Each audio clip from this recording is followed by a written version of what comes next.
हर हर महादेव। जय शिव गुरु, जय गणपति भगवान। हम रउरा सभी के देखी एगो कथा लेके आयल बनी। कथा में भक्ति के मार्ग एके बतावल बा कि नाम के चर्चा। अगर केहू के आपन आराध्य रउरा सभे बनौले बनी जा, अगर ओकर दिन रात रउरा ध्यान करतन जा, उनकर चर्चा करतन जा, उनकर नाम जपतन जा, त नाम में इतना शक्ति होला कि पत्थर भी तैर जाला पानी में।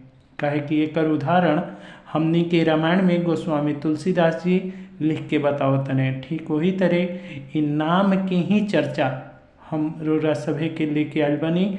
और हमनी के शिव चर्चा भी नाम से ही जुड़ल बा। अगर भगवान शिव के गुरु मान के अगर उनकर हमनी के नाम सिमरण करतन जा, पूजा करतन जा, आराधना करतन जा, तो भगवान हर एक पल अंग संग रहने। ये बात के हमनी के विश्वास करे चाहिए। यही चलते हम कथा लेके आयल बनी भक्तों में भक्ति में शक्ति। भक्तों के भक्ति में शक्ति। भक्त भगवान के भी बुलावे के मान्य रखेला कि वो चाहे अगर भगवान के भक्त पर अगर कोनो आँच आ जाई तो वो जरूर रही हैं। आई जा कथा में चलल जाओ। कथा ऐसे बा कि एगो गाँव में एगो बुढ़िया माई रहत रही और वो बुढ़िया माई बहुत भगवान के भक्ति करत रही। दिन रात बेचारी के केहू न रहे, औलाद न रहे, फिर भी बेचारी कैसहू गुजर बसर चलत रहे। काहे कि वो गांव के सभी लोग शिव चर्चा और भगवान भोलेनाथ के परम भक्त रहे और सब केहू उ बुढ़िया माई के अपन माई लेखा मानत रहे और सब केहू ख्याल करत रहे। बशर्ते कि अतने कहाँ सब केहू कहत रहे कि हे माई, अब राउर दिन थोड़ा रह गई भगवान के लगे जाए के, तो ये चलते रउरा सिर्फ चर्चा कल करी, सिर्फ नाम जपल करी। जितना नाम जपम उतने रउरा खातिर ठीक रही। और वो बेचारी बहुत ही सरल स्वभाव के रहे और ओकरा में नाम के इतना ज़्यादा शक्ति रहे कि वो नाम से, भगवान के नाम से केहू के भी कोनो रोग पीड़ा कोनो होखल होके ओकरा के बेचारी छू देत रहे तो वो शक्ति ओकरा पर लाग जाता है। भगवान शिव की कृपा हो जाता है, ओकर सही काम हो जाता है और ओकर भक्ति परम सीमा पर रहे, भगवान शिव के बिल्कुल नज़दीकी रहे। बाकी वही गांव के जौन राजा रहे, यानी कि वो राज्य के राजा, वो बहुत ही क्रूर स्वभाव के रहे।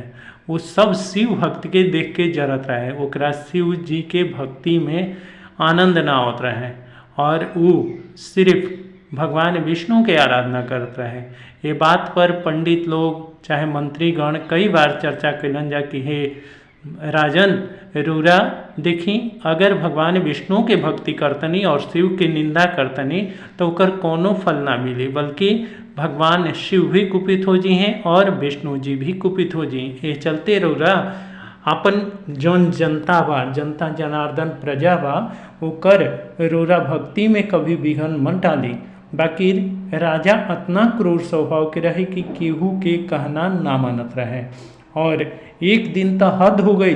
वो जितना शिव जी के जितना पूजा करे वाला, नाम जपे वाला, चर्चा करे वाला जितना लोग रहे वहन जना के कारावास दे दिलस और कारावास दिला के बाद में सब जना के इतना यातना करे लागल कि सब केहू नाम जपल छोड़े लागल कि अब हमनी के नाम जपला में कोनो फायदा नहीं के, प्रभु हमनी के कोनो विनती नहीं कम सुनत। बाकी वो बुढ़िया के चर्चा वो राजा बहुत सुनले रहे कि वो भगवान शिव के परम भक्तिन हिया और वो बुढ़िया जिकरा के भी छू देतिया ओकर सब रोग बियार खत्म हो जाता, ओकरा घर में धन धान्य हो जाता और सब जनता जनार्दन जितना बा वो सब बुढ़िया के अपन माई के लेखा मानेला। काहे कि वो भगवान शिव के परम भक्तिन बिया। ये बात पर वो रोज ताड़ में रहत रहे कि वो बुढ़िया अगर हमरा कहीं वो मिल जाओ तब हम ओकरो खातिर करी। और ओह दिना ओहू बुढ़िया के पकड़ के और राज दरबार में पेश हो गई। जब राज दरबार में बुढ़िया आइल, बेचारी इसके लगभग 100 साल की उम्र रहे और बेचारी निहुर गए रहे, अब चले में भी असमर्थ रहे, बाकी शिव शिव शिव शिव बेचारी हरदम करत रहे और नमः शिवाय के जाप करत रहे। और जाप करत करत वो बुढ़िया दरबार में पहुँचल। कलश जब राजा पूछलस कि ए माई तू केकर भक्तिन हो, तो कहली कि हम केहू के भक्तिन नहीं, बल्कि भगवान हमार खुद हमार भगवान हुए। हम भगवान शिव के आपन मानी ना, और भगवान शिव हमार हर एक ख्वाहिश पूरा करेने, हर एक अरमान पूरा करेने। प्रभु आज तक हम कोनो कार्य ना करीना, बाकी भगवान आज तक हमरा के भूखे निकन सुते दिले। हे बेटा, राजा के बेटा कह दिली, और राजा तिरमिरा गईले। राजा कहतने कि रे बुढ़िया मुँह संभाल के बोल, हम राजा हैं और हम केहू के बेटा ना हैं। तब वो कहली कि अरे अहंकार छोड़ दे बेटा, काहे कि तू केहू के नाम केहू के गर्भ से जन्म ले ले बड़ा, और जौना गर्भ से तू जन्म ले ले बड़ा वो एगो माई रहे, और उहे माई के लिखा अगर हमरो के दिखवा तो तहार कल्याण हो जाई। बाकी वो राजा एकर कहता कि तू प्रवचन मत दे, और ओकरा के सबसे ज़्यादा यातना देवे खातिर वो नाग से भरल कोठारी में बंद कर दिलस, जहाँ सिर्फ सांपे रहस और कुछ भी ना रहे। और वो कलश की एकरा के नाग वाला कोठरी में बंद कर दे जा, और वो नाग वाला कोठरी में ओकरा के बंद कर दिलन जा। और अब सुनस जा, अब राजा उजा अपन पहरेदार लगा दिलस कि बुढ़िया चिल्लाई और हमरा के बार बार आके बताइए जा कि बुढ़िया कितना यातना में बिया, कितना तड़पतिया।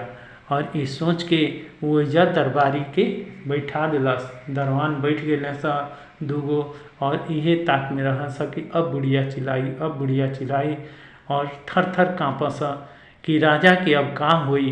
काहे कि राजा ओकरा के न्योता दे दिल बने जे भगवान के परम भक्तिन हिया।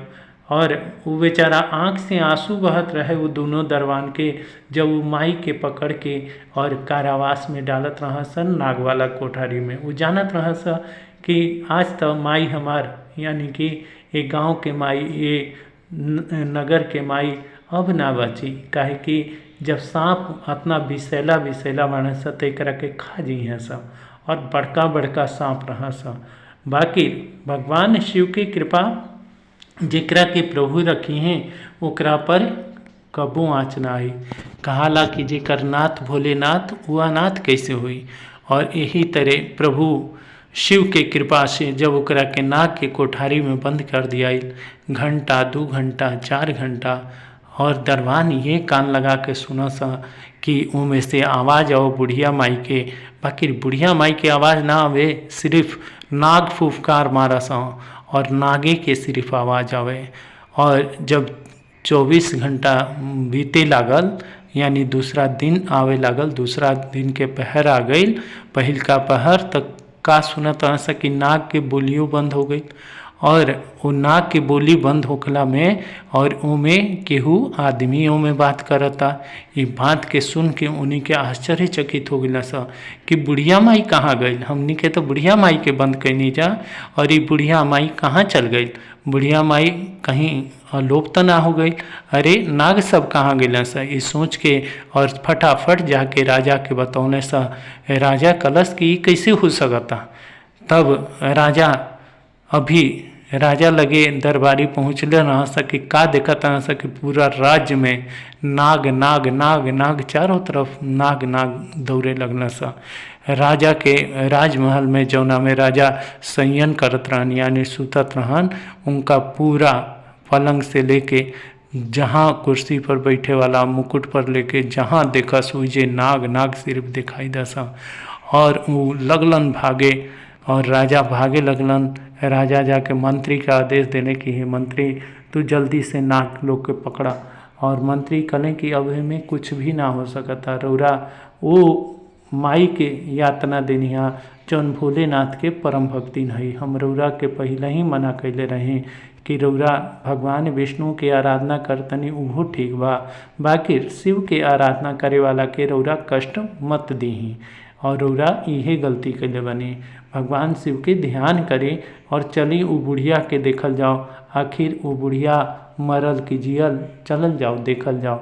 और वो राज दरबारी सबके लेके, दरबान के सबके लेके और पहरेदार सब चारों तरफ से घेर के राजा के चल देने सा।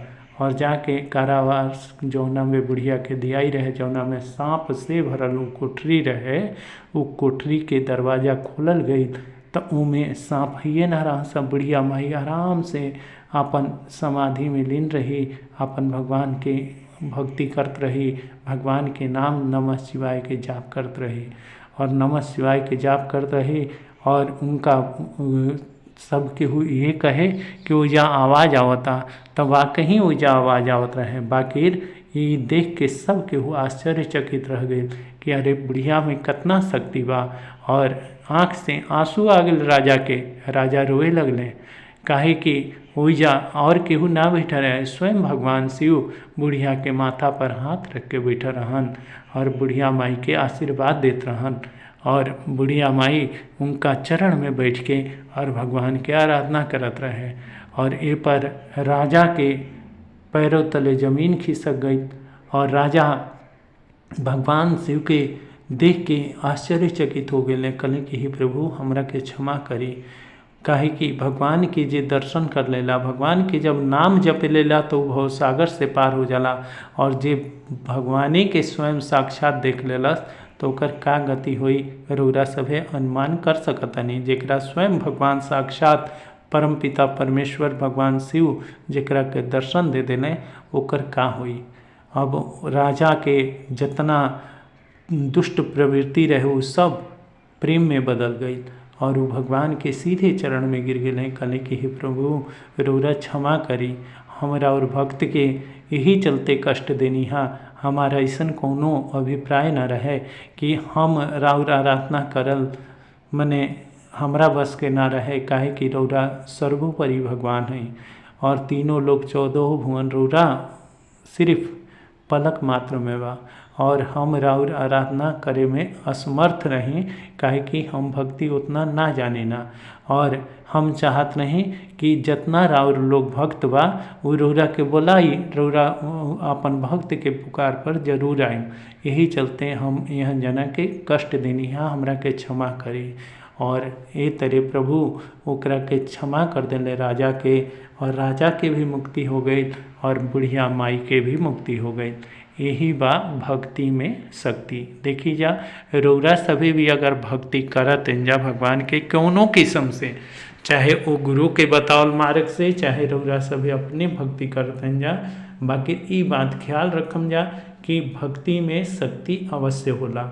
और ये बात के अगर विश्वास करके रउरा सभे भगवान शिव के आराधना करत जा तो हम कहत नहीं कि भगवान शिव अपरंपार महिमा वाला बाणे और सबके भव सागर से तार दी हैं।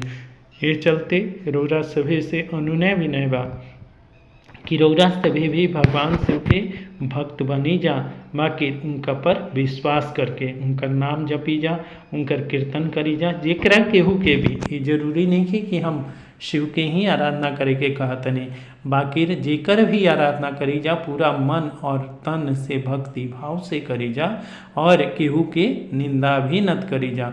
काहे कि भगवान शिव में ही सब केहू सम्मिहित बा। जितना चर अचर जितना ई जीव दिखाई देता, जितना देवगण बाणन जा, समस्त देवता गण भी भगवान शिव में ही वास करेलन जा। हर हर महादेव, जय शिव गुरु, जय गणपति भगवान। ये कथा रउरा सभी के कैसा लागल जरूर से जरूर कमेंट बॉक्स में हमरा के बताइम जा। और नमः शिवाय अवश्य लिखम जा।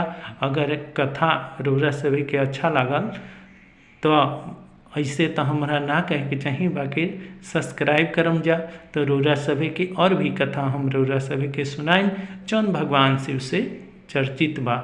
और जय शिव गुरु, जय गणपति भगवान।